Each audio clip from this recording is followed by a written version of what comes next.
अदिति चौहान जी ma'am, आपका parcel. भैया नहीं चाहिए please. Ma'am ma'am ma'am ma'am, अगर आपको नहीं चाहिए तो आपने जहाँ से ऑर्डर किया है वहां से आप रिटर्न रिक्वेस्ट डाल दीजिए, वापस हो जाएगा।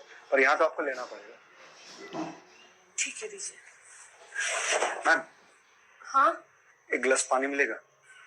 भैया आप कहीं और पी लो पानी please. Ma'am ma'am ma'am ma'am, बहुत जोरों की प्यास लगी है। ठीक है लाती हूँ।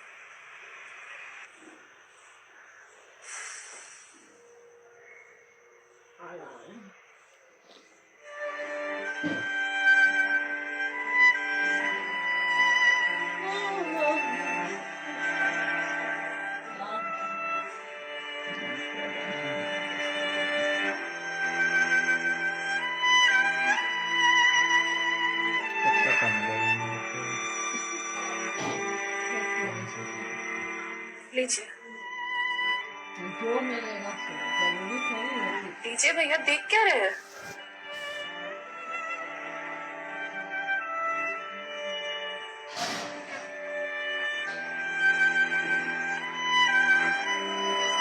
मैम, आपको कोई दिक्कत है? मतलब आप किसी परेशानी में हैं? भैया पानी पीकर ग्लास दीजिए आप। मैम, छोटा मुंह बड़ी बात कह रहा हूँ, पर अगर आप किसी परेशानी में हैं तो आप मुझे बता सकते हैं। भैया आप पानी पीजिए, ज्यादा समाज से भी मत बनिए। मैम, दुख बांटने से कम होता है। अच्छा, और आपको किसने कहा कि मैं दुखी हूँ? मैम, अगर आप दुखी नहीं हैं तो फिर वो फंदा क्यों लगा रखा है?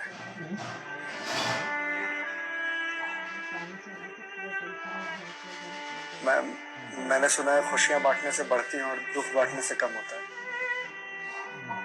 मैम, बड़े से बड़ा दुख कम हो जाता है अगर आपके पास कोई सुनने वाला हो।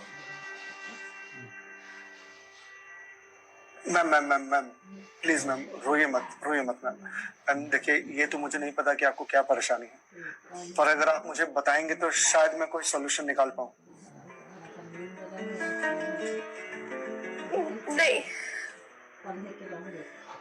कोई मेरे लिए कुछ नहीं कर सकता। मेरे पास मरने के अलावा कोई ऑप्शन नहीं है। मैम, ऑप्शन तो ढूंढने से मिलता है ना। आप एक बार मुझे बताइए ना, शायद मैं कोई जीने का ऑप्शन ढूंढ पाऊं आपके लिए। क्यों बताऊं तुम्हें? क्या कर लोगे तुम? मैंने बोला ना, मेरी हेल्प कोई नहीं कर सकता है। मैम, आप अगर मुझे नहीं बताएंगे तो मैं वैसे भी कुछ नहीं कर पाऊंगा, पर अगर आप मुझे बताएंगे तो शायद मैं कोई हल निकाल पाऊं। और अगर कोई हल नहीं निकला तो आप तो वैसे भी सुसाइड करने जा रही थी, तो जाने से पहले अपना दुख मुझे बताते जाइए प्लीज।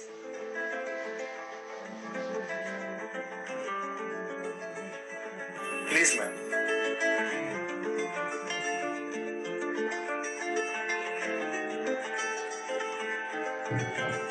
मैं ईएमआईस के चक्कर में फंस चुकी हूँ। मतलब है?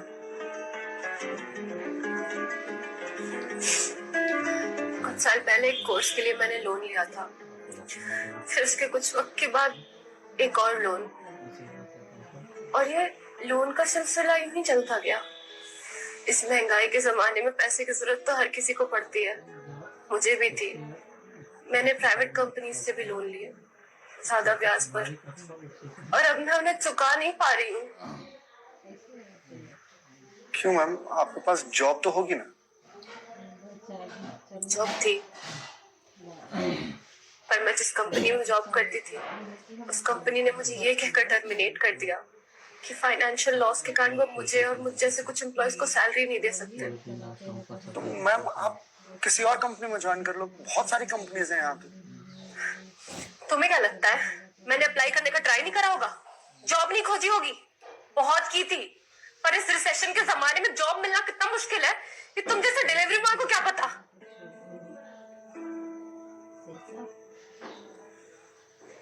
आई एम सॉरी मैम, शायद आप सही कह रही हैं, मुझे इस बारे में कोई जानकारी नहीं। जॉब जाने के बाद मेरे से चीजें हैंडल नहीं हो रही हैं। बैंक से रोज कॉल्स आते ईएमआईस भरने के लिए, और प्राइवेट कंपनी वाले फोन कर करके धमकियां दे रहे हैं। मैं इस लोन के जंजाल में फंसती चली जा रही हूँ और अब मेरे पास सुसाइड के अलावा कोई और ऑप्शन नहीं है। ऑप्शन क्यों नहीं है? आप ये बात अपने घर में बता सकती हैं, अपने पापा को बता सकती हैं। नहीं, मैं ये बात अपने पापा को नहीं बता सकती। क्यों मैम? मेरे पापा रिटायर हो चुके हैं, उनके ऊपर पहले से घर की बहुत रिस्पॉन्सिबिलिटीज है। वो मेरी शादी के लिए पैसे भी जोड़ रहे हैं। मैं उनसे किस मुंह से पैसे मांगू? मुझे पढ़ाने के लिए, बाहर भेजने के लिए उन्होंने ना जाने रिश्तेदारों से कितने ताने सुने होंगे। और अब जब मैं उन्हें ये जाकर बोलूंगी तो लोग क्या कहेंगे? मैम, पैसे आपको अपने पापा से मांगने हैं या लोगों से? पापा से लेने। तो फिर अब लोगों का क्या है? लोगों का तो काम है कहना, वो तो कहते रहेंगे। पर मैं किस मुंह से जाके अपने पापा को ये बोलूं? किस मुंह से मांगू पैसे उनसे? जिस उम्र में मुझे उनका बोझ उतारना चाहिए, सहारा बनना चाहिए, उस उम्र में मैं उन पे ही बोझ बनूं?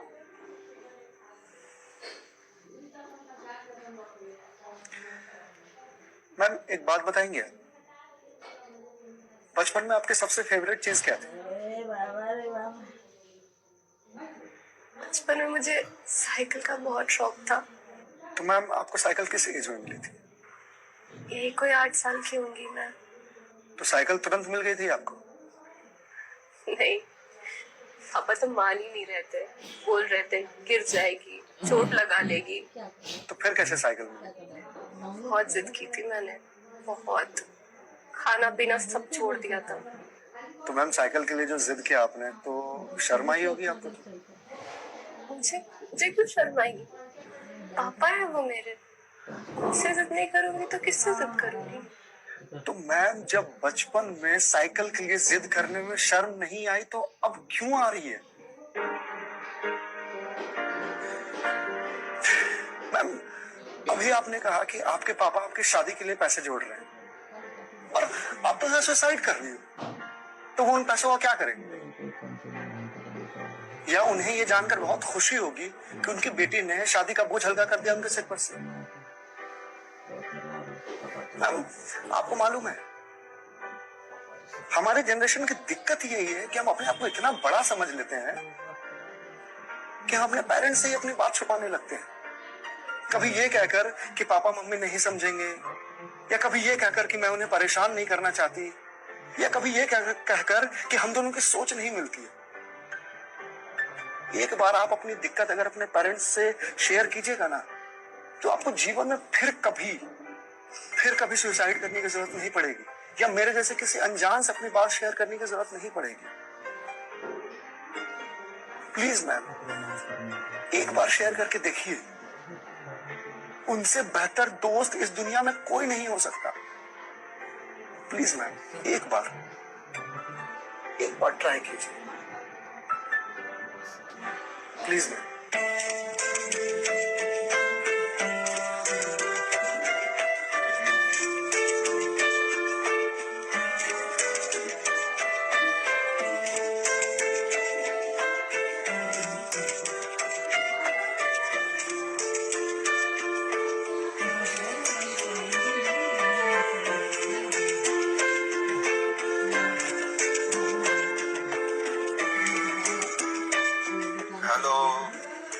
हेलो पापा।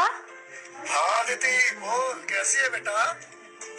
पापा, मुझे आपसे कुछ बात करनी है। हाँ बोल ना बेटा। पापा, मैं क्या हुआ बेटा? पापा, मैं बहुत परेशान हूँ। हाँ तो मुझे बता ना, किस लिए परेशान है? अदिति बेटा, रो क्यों रही है? बता ना, क्या बात है? पापा, वो मैंने बैंक से लोन ले रखा था ना,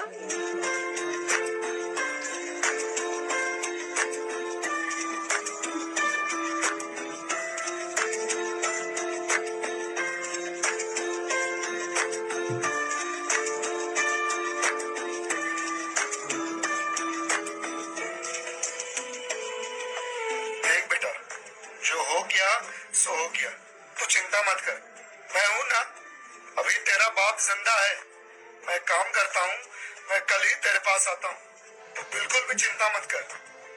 हाँ पापा, आप प्लीज आ जाइए।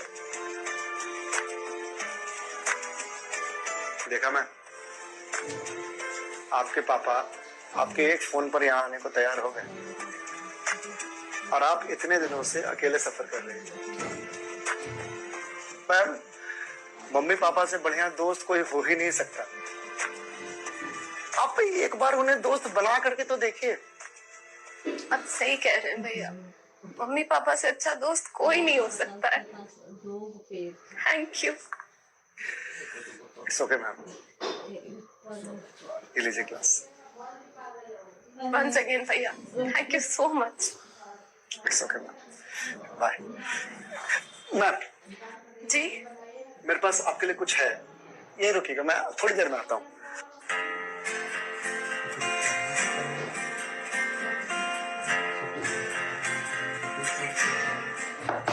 मैम। जी भैया।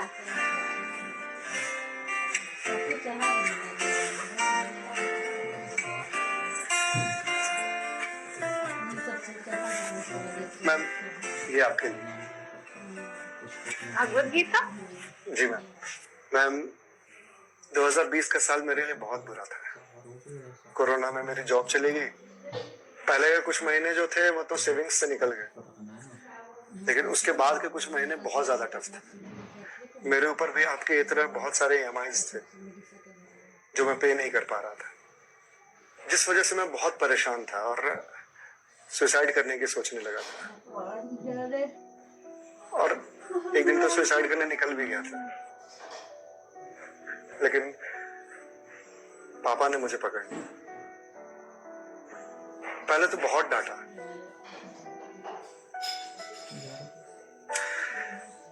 फिर उसके बाद सीने से लगा करके कहा कि तू चिंता क्यों करता है, मैं हूं ना। उन्होंने ही मेरे सारे बिल्स पे किए और उसके बाद ये भगवत गीता दिया मुझे और बोला बेटा जीवन में जब भी कोई परेशानी आए, किसी चीज का हल ना मिले तो ये पढ़ लेना, इसमें जीवन की सारी परेशानियों का हल तुझे मिल जाएगा। और मैम वो दिन है और आज का दिन है। आज जिस कंपनी से मैं आपको डिलीवरी करने के लिए आया हूँ वो मेरी ही कंपनी है। आपकी अपनी कंपनी है? जी मैम। कोरोना के बाद मैंने अपना स्टार्टअप शुरू कर दिया था जॉब जाने के लिए, क्योंकि जॉब मिल ही नहीं रही थी। तो अगर आपकी कंपनी है तो फिर ये डिलीवरीज आप क्यों कर रहे हैं? मैम मुझे अच्छा लगता है अपना काम खुद करना, और शुरुआत तो मैंने अकेले से ही किया था ना। आज भी जब मन करता है तो निकल जाता हूँ डिलीवरी करने के लिए। और देखिए आज तो निकलना मेरा सफल रहा, आपसे मुलाकात हो गई। एक भगवत गीता भी रखना, और जो सीख मुझे भगवत गीता से मिली वो मुझे आपको देने का मौका मिला। मैम वैसे तो बहुत सारी बातें हैं इसमें सीखने की, पर जो सबसे अच्छी बात मुझे लगती है वो ये कि जो समय है ना ये कभी एक सा नहीं रहता। आज बुरा समय है तो कल अच्छा समय जरूर आएगा। आज अंधकार है तो कल सवेरा जरूर आएगा। इसलिए कभी भी अच्छे समय में इतराना नहीं चाहिए और बुरे समय में विचलित नहीं होना चाहिए। समय है, कट जाएगा। मैम इस एक थॉट ने मेरी पूरी जिंदगी बदल दी। मैम तो अब आप पढ़िए इसको, देखिए शायद आपको कुछ और मिल जाए, पर मैम जो भी मिले उसे लोगों से शेयर जरूर कीजिएगा, क्योंकि कहते हैं ना ज्ञान बांटने से बढ़ता है। Thank you.